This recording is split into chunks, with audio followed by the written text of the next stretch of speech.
આ મારો બહુ મોટો અનુભવ છે કે તમને જ્યારે ગુસ્સો આવે અને તમે જ્યારે તમારા મોઢામાંથી એવા શબ્દો કાઢવા જઈ રહ્યા છો જ્યાં સંબંધ તૂટશે, કોઈની લાગણી દુભાશે, ત્યારે તમે આ પ્રયોગ જરૂર કરજો.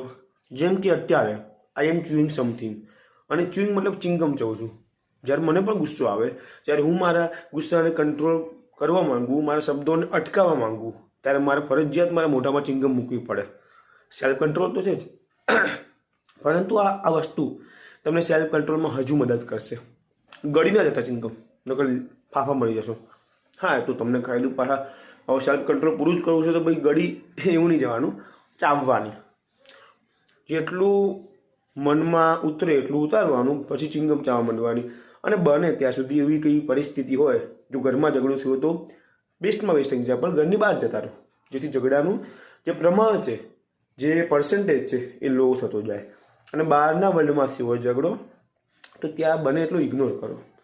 હું તમને એટલી ગેરંટી મારી કહીશ કે હંમેશા યુદ્ધથી વિનાશ જ થાય છે. અને કોઈને મદદ કરવાથી, કોઈને પ્રેમ ભાવના આપવાથી, કોઈના જીવનમાં હેલ્પફુલ થવાથી પછી તમારો ગ્રોથ ઓટોમેટિકલી થશે. ઇનર ગ્રોથની વાત કરું છું, જે મારો પર્સનલ અનુભવ છે. બાકી ગુસ્સા કંટ્રોલ કરવા માટે હું આ રીતે વાપરું છું. તમે પણ ટ્રાય કરી શકો છો ઈચ્છા હોય તો.